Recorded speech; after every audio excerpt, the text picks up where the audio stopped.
북한은 최근 젊은 세대 사상 단속에 총력을 기울이고 있는데요. 그중 하나가 언어입니다.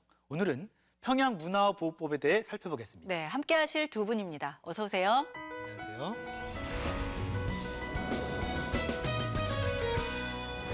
네, 북한에 계실 때 남한 드라마 좀 많이 보셨죠? 네. 남한 말 좀 아는 여자였을 것 같은데 어떠세요? 네, 많이 썼죠. 한때.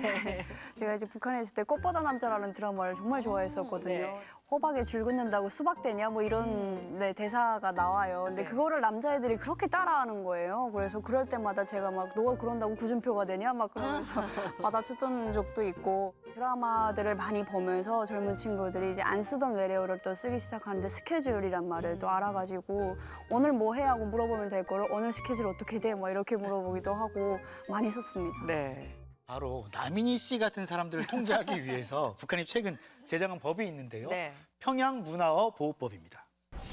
조선민주주의인민공화국 최고인민회의 법령 조선민주주의인민공화국 평양문화어보호법을 채택함에 대하여가 전원 찬성으로 채택됐습니다. 올해 초 열린 최고인민회의. 북한이 평양문화어 보호법을 채택했는데요. 남한 말투나 자본주의 문화로부터 유입된 말을 사용할 경우에 처벌하는 내용 등을 법제화한 겁니다. 같은 보도에서 북한 TV는 평양 문화어를 보호하며 적극 살려나가는 것이 사회주의 민족문화 발전의 합법직적 요구라고 강조했습니다. 우리 언어생활 영역에서 비규범적인 언어 요소들을 배격하고 평양 문화어를 보호하며 적극 살려나갈 때 대한 중요한 문제들을 규제하고 있다고 하면서 먼저 북한이 보호하겠다는 평양 문화어는 어떤 건가요? 우리가 서울말을 표준어로 규정했듯이 북한은 평양말을 문화어로 규정했습니다. 1966년에 주체성을 보장한다면서 남한말과 구별되는 평양말을 만들었죠. 그런데 남한 영화와 드라마 등 한류 문화가 유입이 되면서 남한식 말투가 이렇게 널리 퍼져 있기 때문에 그 북한의 언어 사용이 흔들리고 있다고 판단하여 채택한 것으로 보입니다. 네. 언어 생활을 규정하는 법을 만드는 사례가 그렇게 흔하지는 않잖아요.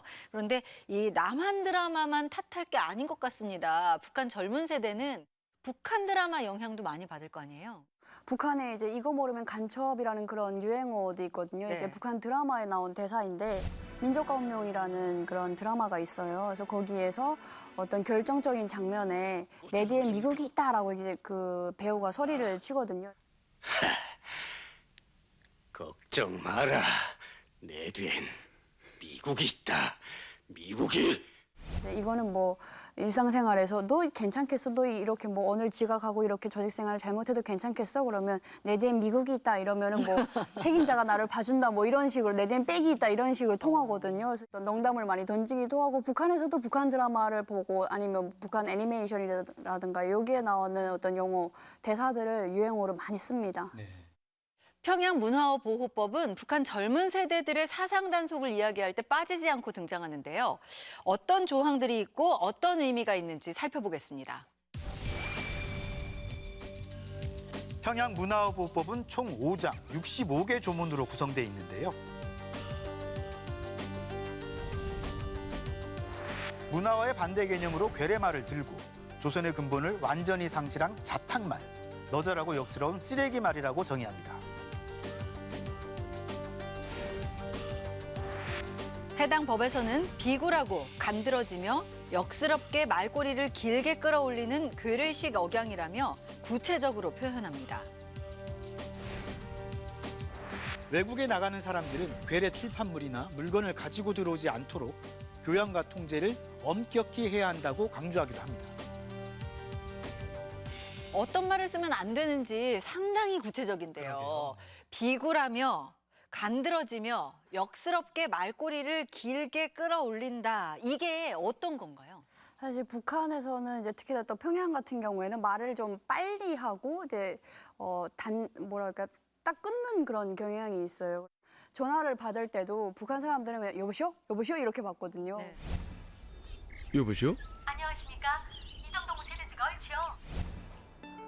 이제 조금 드라마를 본 친구들은 여보세요? 이렇게 받아요. 세자를 딱 강조를 해요.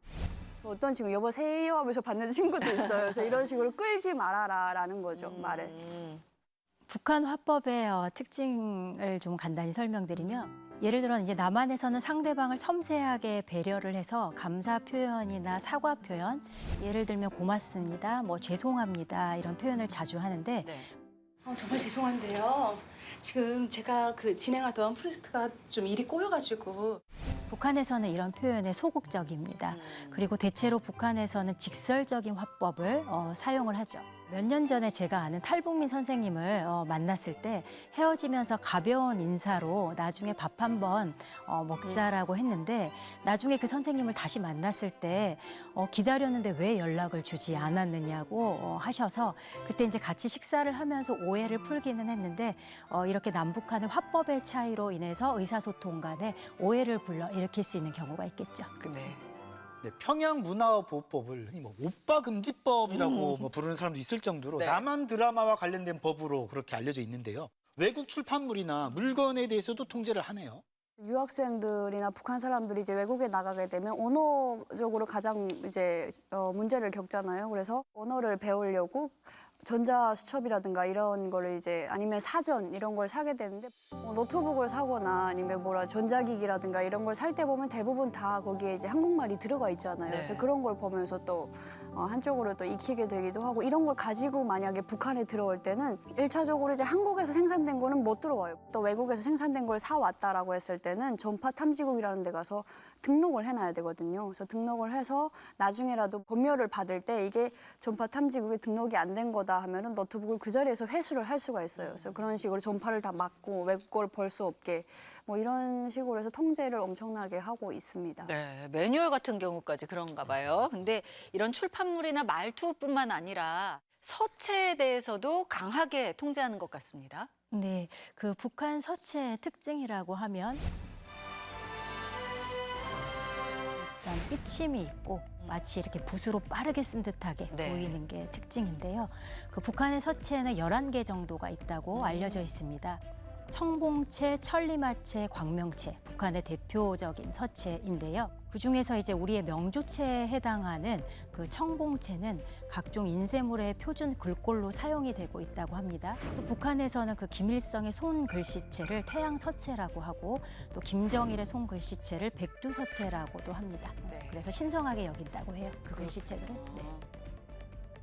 북한의 뭐 청봉체나 천리마체 이런 것들은 어디 가나 다 볼 수 있거든요. 북한의 모든 선전 포스터라든가 이런 문구들 보면은 다 그렇게 되어 있으니까 별로 이제 좀 식상하게 느끼는 거죠. 네. 네. 근데 남한 드라마를 보는데 그 주인공이 이제 일기장에 글을 쓰는데 너무 예쁘게 귀엽게 썼더라고요. 네. 글자의 크기가 다 각양각색인데 아 글을 저렇게도 쓸 수가 있구나라는 생각을 했었거든요. 많은 친구들이 몰래 이제 연습을 하기도 하고 또 어떤 친구는 김일성 혁명 역사 시간에 선생님이 이제 불러주는 내용을 뭐 위대한 수령 김일성 동지께서는 몇 월 며칠 어떻게 하시었다 이 내용을 이제 남한 그런 서체로 썼는데 너무 예쁜 거예요. 나중에 그게 발각이 되면 엄청난 또 처벌이 있긴 하겠지만 그만큼 또 많이 따라하기도 합니다. 네.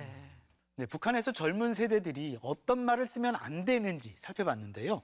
법을 어기고 이런 말을 사용할 경우 어떻게 되는지 단속과 처벌 조항 살펴볼까요?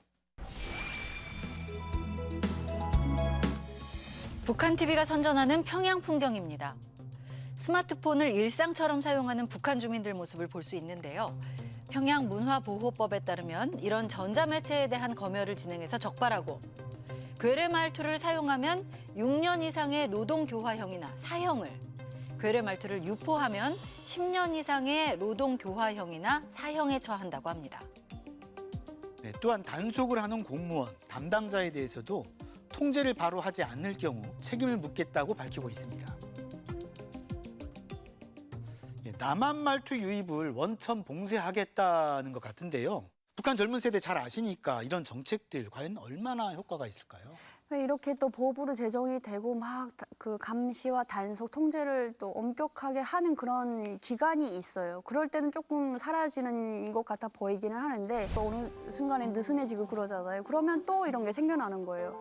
특히 젊은 친구들한테는 북한에서는 북한의 뭐 영화나 드라마는 이미 다 봤던 것들이고 새로운 게 잘 만들어지지도 않고 재미도 없고 하니까 이런 남한 드라마를 보면서 일상의 스트레스를 해소하고 어찌 보면 좀 탈출구 같은 그런 역할인데 이런 것들이 과연 단속과 통제만으로는 없어지기 힘들지 않을까라는 생각이 듭니다. 네. 평양 문화어 보호법 내용을 구체적으로 살펴봤습니다. 그런데 처벌 조항을 보니까 솔직히 좀 무섭다. 단속되면 너무 무서울 것 같아요. 사형까지 된다니까. 북한 주민들은 어떻게 느낄지 좀 궁금하고요. 이 북한의 변화를 기대할 수 있을까 싶기도 합니다. 어떤가요? 그러게요. 제가 이제 북한 방송이라든가 이런 걸 보게 되면 조금 변화하고 있나라는 생각이 드는데 예전에는 이렇게까지 안 그랬었거든요. 근데 점점 가면서 이런 단속과 통제, 처벌의 수위가 점점 더 높아지는 그런 느낌이에요. 그래서 북한에 있는 사람들은 아마 더 큰 공포를 느끼고 있지 않을까 생각이 됩니다. 네. 평양 문화어 보호법은 그 남한식 말투를 사용하는 그 젊은 세대뿐만이 아니라 단속하는 공무원들까지 긴장하게 만드는 법인 것 같습니다. 현재 북한이 처한 상황이 그만큼 심각하다는 것을 보여주는 것 같고요. 이런 때일수록 남북 간 학계의 교류와 그다음에 대화를 위한 노력이 필요해 보입니다. 네. 북한은 언어 사용에 대해 지나치게 통제를 하는데 반대로 우리는 조금 소홀한 것 아닌가 하는 생각도 듭니다. 소중한 우리말 아끼고 잘 쓰도록 노력해야겠습니다. 네, 남과 북의 청년들이 같은 말로 자유롭게 소통할 수 있는 날이 오길 기대합니다. 오늘 도움 말씀 고맙습니다.